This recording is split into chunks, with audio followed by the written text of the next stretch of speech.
Everyone's friends has some flaws that are hard to ignore. But for Penny, you have to question if the flaws of all her friends are too much for anyone to handle. The friend group of Penny has always been good at testing each other's patience in the worst ways. How toxic it can be when the level of selfishness is at an all-time high. And I question if this can be salvageable as Penny grows older. So we're going to go through all of Penny's friends and see if they are worth keeping around. Dijonay Jones has been Penny's friend for the longest compared to everyone else in the group. She is the most extroverted and the most impulsive. She is the oldest of 11 and is considered to be Penny's most loyal and most trustworthy friend. That really gives an indication on how bad the friend group is because she has a lot of tendencies for looking out for herself. On many occasions, she has been more than willing to rat out others, Penny included, and put them in awkward situations. And here is the biggest example of what I'm talking about. I just want to know how the word got out so quick. Dijonay? I may have accidentally sent out a tweet and posted a photo on my hologram account. So I've talked extensively about this episode of Father Figures a long time ago on this channel.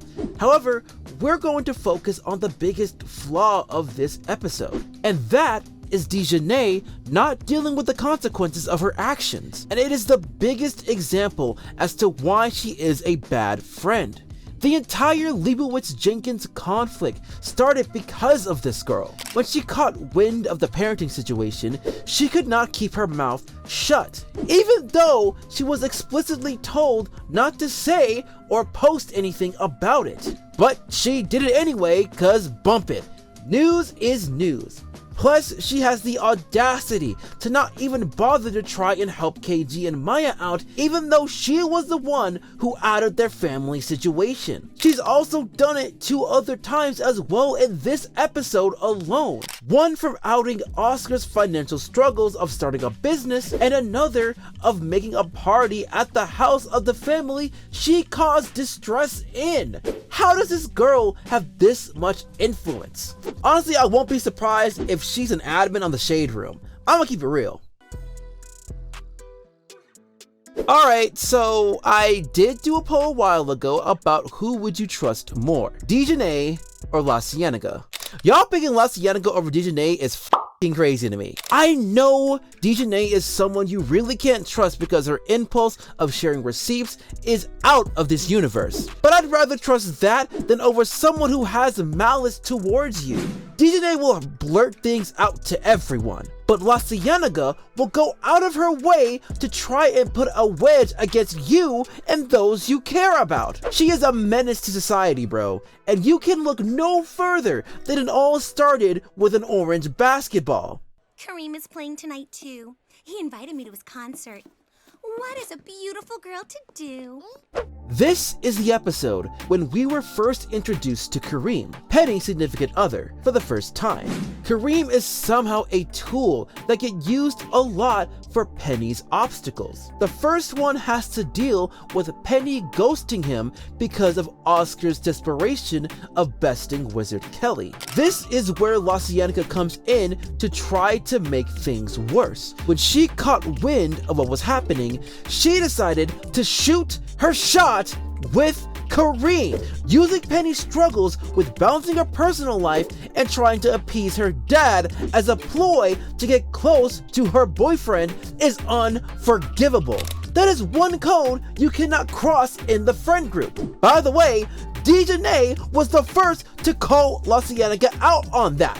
Of course, she didn't care, because for her, it's a win-win situation. She would get one of the cutest boys in school, and she gets to take something incredibly close to Penny. That is pure evil. I could never have an acquaintance who would be willing to do that, let alone someone who is in my friend group, because that means she will do anything she can to hurt you just because. So, I'm not going to lie, the next set of characters we will be talking about are not as egregious as LaCienega or Dijonay. So if you see these flaws as nitpicky, I completely understand. So let's dive into Zoey. She is easily one of the nicest characters within the friend group. However, I do believe she has a flaw of leaning into the popular crowd. She's the sort of friend that hops with the majority, whether it's morally good or not. Some of the examples that shows this is in father figures, where she opted to not help Penny because she states, Zoey? I'm planning to run for class president. I've got to remain neutral on this issue. However, I could evolve later. Another situation is where Penny was voted out of her own singing group. The vote was 4-1, and that one wasn't Zoey, it was Dijonay. Obviously, she hasn't been as bad because she has dealt with plenty of mistreatments within the group herself. So she is a friend that can be worth keeping. But Zoey does need to focus more on the morally correct opinion, even if it is not the most popular. Still, it is very minor compared to the big flaws of other characters. When we talk about the realest friend of the five, I think a lot of people will agree that Michael Collins fits that role. He's the one that tells it like it is, and has done the most in helping Penny out when no one else will. Even if that help is a critique Penny might not be ready for. There is still a flaw, and that is his drive to be perfect. There are a variety of instances where Michael's overconfidence of his skills can be a detriment to the friend group, wanting to make sure that his reputation stays high within the public eye. Some of these instances were within the episodes that I mentioned prior, Snackland, where he voted out Penny due to the risk of her bad singing voice affecting his branding. Translation, you were voted out, boo. And in Raging Bully, Michael works the girls hard in the choreography for LaCienega's quinceañera.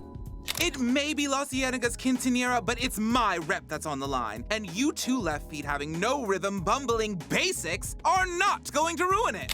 So while he is someone that even I can consider to be someone who is worth being a long-term friend, he does need to tone down trying to elevate others to his standards.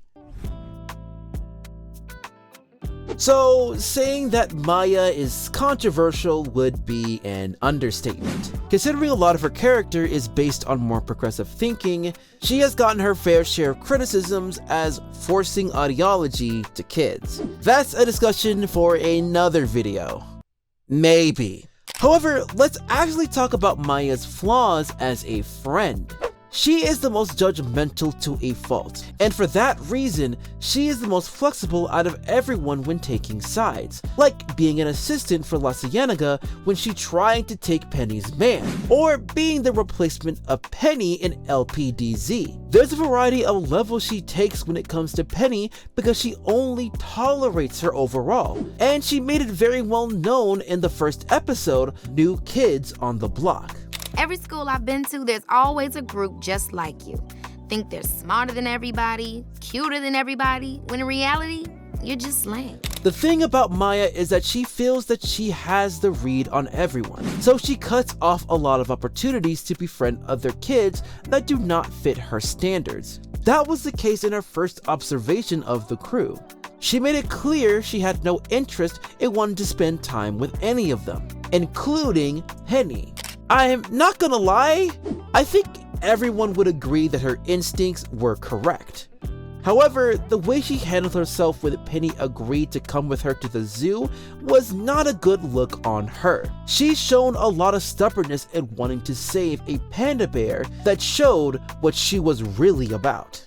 Got to be more careful. That's bamboo. I hate that. What you trying to do, kill a brother? Damn, this is definitely Alpha J's dad. Penny went above and beyond in trying to get Maya to be a good friend, to the point where she was being forceful. Penny started to see the same thing when it came to Maya's forceful behavior with Shuggy. It really emphasizes the hypocrisy Maya has in her viewpoint on Penny, with her showing her card of being brash and irrational with her goals and activism.